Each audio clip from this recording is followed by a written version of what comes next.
Hello guys, and welcome to the Total Hardcore channel. So some of you have been asking about economy guides for Divide Empire. Okay, so here we go. We will talk about how to get rich in Total War Rome 2 Divide Empire in this video. So when we talk about the economy in Divide Empire, the most important thing and also the most unforgiving thing we need to talk about is the empire maintenance. Okay, so if you go to the detail tab of your province detailed over here, you can see there's a value called empire maintenance, and it's reduced your incomes in that province. Over here says the larger your empire's growth, the more expensive it is to maintain, and it reduces your tax income. Okay, the math here is very simple. The total income you get from this province would be the wealth multiplied by the tax rate plus the slave and reduced by the empire maintenance. That's very easy to understand. And empire maintenance can be the main reason why you make so little money out of your province. Empire maintenance can get very big, can get you very big in the late game if you don't do anything to fight against that. Okay, so how to reduce your empire maintenance is pretty simple. Use your characters over here, like this admiral, for example. On every general or admiral, you can take that skill, unwavering patriots, and it will reduce 6% empire maintenance, and it's faction wise. So no matter where your general or admiral is, they will always give that empire maintenance reduction effect to every province you hold. So it's a very good skill to take. I would take that skill on all of my admiral. Everyone will take that skill because we don't really need much combat skill on the admiral, right? We only need the ramming bonus and campaign map movement range. That's all we need. So let's just take the unwavering patriot skill on every admiral. And the empire maintenance reduction over here is actually work additively, which means if you have 6% on this guy and 6% on this guy, the total amount of empire maintenance reduction you will be 12%. And if you have more of them, like 10 character, for example, with that skill, it will be 60% reduced to empire maintenance. And it's pretty good. If you really try to, you can really get your empire maintenance down to 0%. And and when you have 0% empire maintenance, well, your income will skyrocket. You just try to take the skill, and you will see the very big difference before and after you use them. Another skill we can take to reduce empire maintenance over here is with your dignitary. We have the expert supervisor and political reformer skill, and both of them give 3% empire maintenance reduction as well, and that's pretty good. Another 6%. So just take it on every dignitaries you use. It work. It affects its faction wise. So no matter where your dignitary is, you will always have that effect in every of your province, which is very nice. Another thing you can take a look over here is promote your women characters to the master rank 4, and they will give 1% more empire maintenance reduction. Yeah, And it's pretty simple to just promote all your women characters to level 4, right? And another thing you can do, another thing you can do is build the building, the library, that will reduce empire maintenance as well. And you have higher research rate over here, you have some wealth from entertainment over here. So there are no reason why to not build library everywhere in all of your province.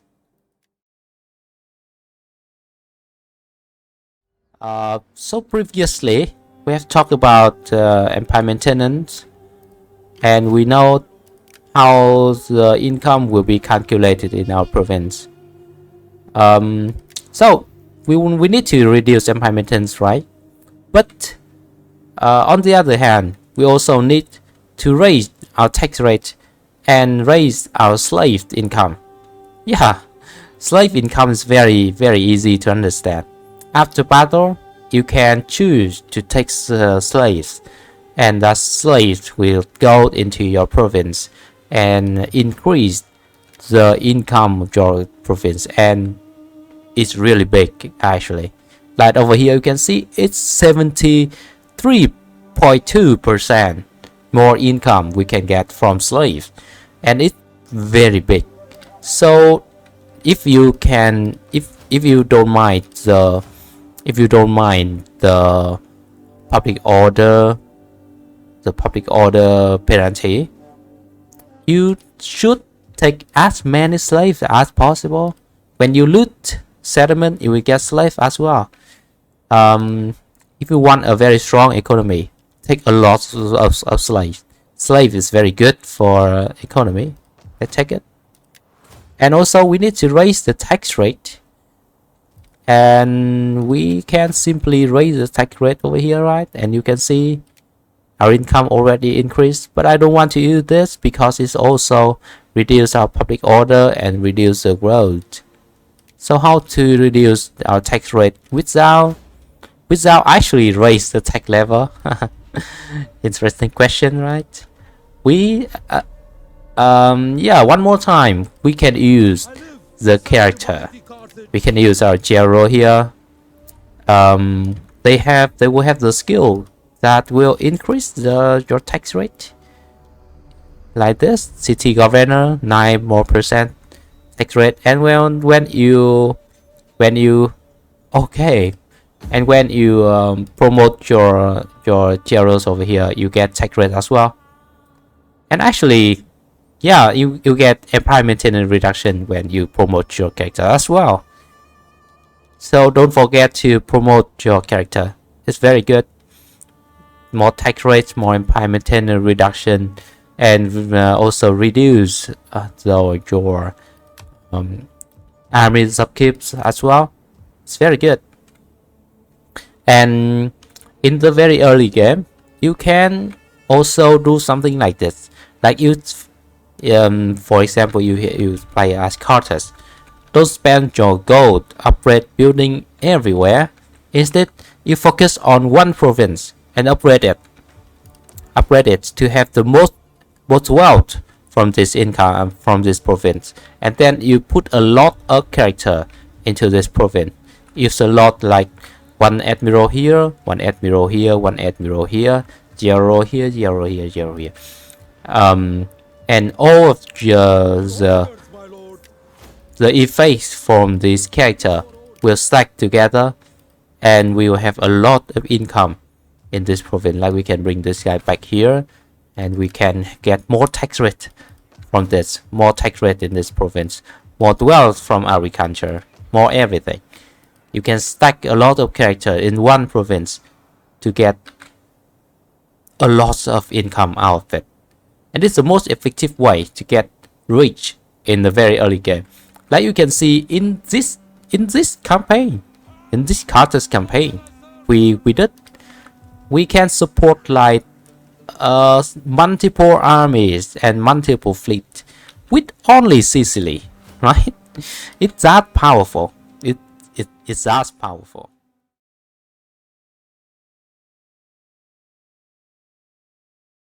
The third important thing we need to talk about is the specialize your province.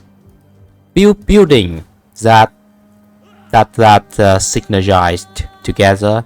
Like for example, we in Sicily, for example, we have soil resources that will increase the wealth from maritime commerce by 25%. Over here we can see it. So we will try to build a lot of buildings that give wealth from maritime commerce, to make use of this percentage, right? Or for example, in Sicily we have grain resources over here, and it's increased wealth from agriculture. So we will try to build a lot of agriculture building to get that bonus, right? It's very simple to understand. Keep an eye on the resources you have, like the salt here or the grain here, for example. And if they give percentage wealth from one type of income, we have wealth from agriculture, we have wealth from commerce, we have wealth from industry. That three main sources of wealth. Just build this building, just build those building, like build agriculture here in Sicily, and build commerce here in Latium. Yeah. And if you not sure, if you unsure about what kind of wealth you should go for, just go agriculture. You can't go wrong with agriculture. Agriculture is very powerful. You can build agriculture as civilized fashion. You can build agriculture as barbarian. You can build culture. Yeah, you can build agriculture with everyone, and it gives a lot of wealth. Just go to cattle, and you can actually the best combination. The best combination you can have over here should be cattle and granary. Granary also give a lot of wealth from agriculture, and it's also give percentage wealth from agriculture as well. So actually, building temple here is not very it's not the best combination in this province. Actually, we should build cattle and we should build granary over here to maximize the wealth from agriculture. I don't know why I built this temple actually. Yeah, we should dismantle this, and yeah, because I have so much wow. Because I am having public order problem here in this province, so I need to build a temple. But actually, the best combination we can have is cattle plus granary. That's the best, and we can further increase it by the edict export food. And over here you can see it's 181% more wealth from more income from agriculture, and that's very powerful.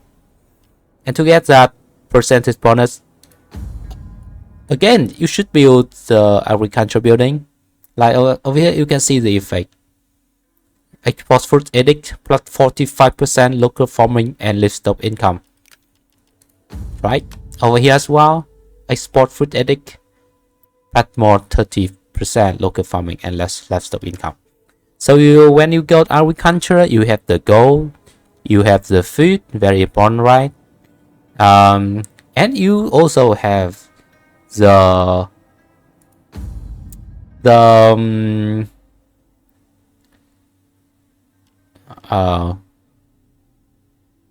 what? The supply. Yeah. Agriculture building also provide supply to your regions and supply lines as well. So very useful. Build it. If you're unsure about what kind of building you should build, just build agriculture. You can build agriculture in Latium as well, and have a lot of income out of it. And in Africa, for example, Africa is actually a very good province to build agriculture because we have fish here and we have rain here in Libya. So very good province to build into agriculture, and you can get a lot of very big income in this. Like for example, over here in Sicily, we already make 28,000 gold per turn, but it's not the best. We can make it even bigger with better building. Like over here, we can change this into granary, for example. And over here, we can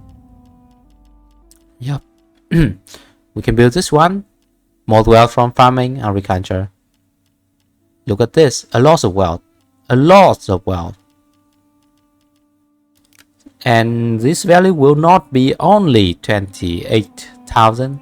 We can easily make like 40,000 gold out of Sicily alone, or this can be even bigger, 60,000, 100,000, I don't know, but we can get very big income out of a province if you try to build the signatures between building and get the most out of it.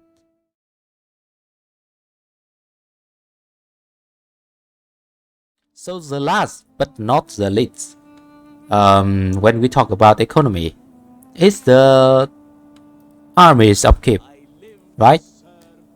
The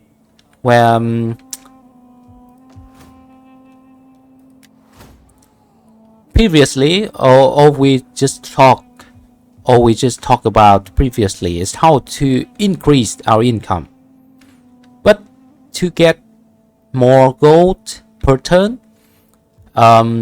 you should not only increase your income, but also you should try to decrease your expense, right?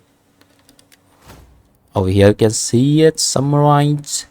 You have your income and your total income, and you have your total expense, total upkeep. All your expense is just unit upkeep, army's upkeep, fleet upkeep, and you can actually reduce them by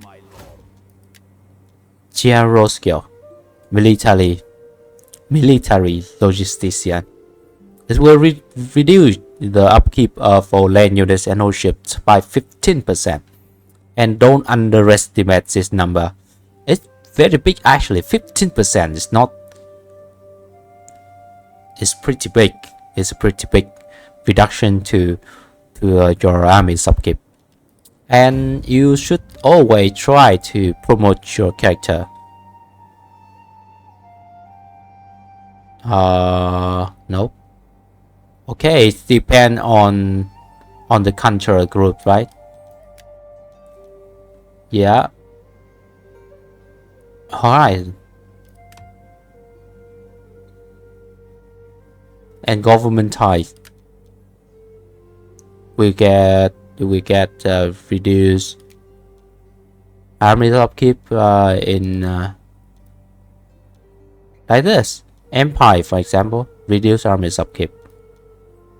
Faction wise, here kingdom reduce upkeep, and this bonus is pretty big, especially when it's faction wise like this.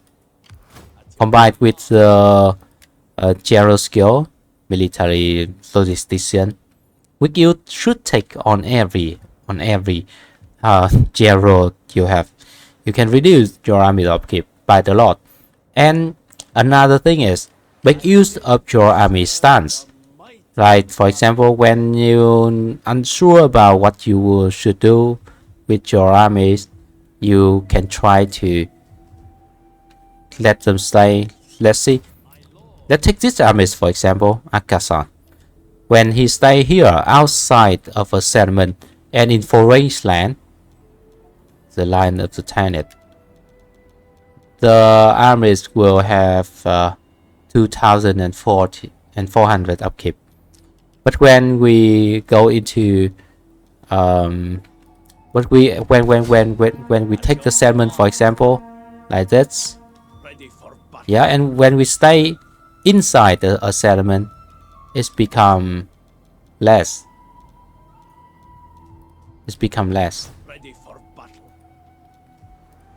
And some of the stance here have effect on army upkeep as well. Like patrol, we reduce army upkeep by 5%. Raiding, reduce army upkeep by 20%.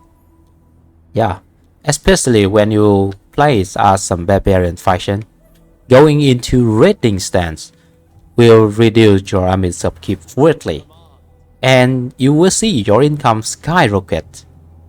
Yeah. So don't forget to abuse that, get into raiding stance, even if it's your old territories, but your newly conquered territories like this, for example, where your public order will be bad anyway, and you will have a rebellion, and you are playing as barbarian faction. Don't be afraid and just put your armies into raiding stance. It will reduce your army's upkeep, like this, for example, and save you a lot of income. And public order, we don't care about this. Having rebellion is not a bad thing. When the rebellion spawn, you can always deal with them very easily when you still have your armies around, and just get the free experience for your general, right? So that's all we need to talk about economy in Divided Empire. It will be empire maintenance, it will be tax rate, slaves, it will be how to specialize your province. It's pretty simple actually. And lastly, how to reduce your army's upkeep, your fleet upkeep. It's also very easy to understand. So hopefully this video is helpful to you, and hopefully you will get rich in Divided Empire just as I am. Okay, so this will be the end of this video. Yeah, if you like it, please leave a like and comment in so I will know what you want to know next, and I can make it for you. And don't forget to subscribe for more content like this in the future. Thank you very much for watching, and see you in our next video.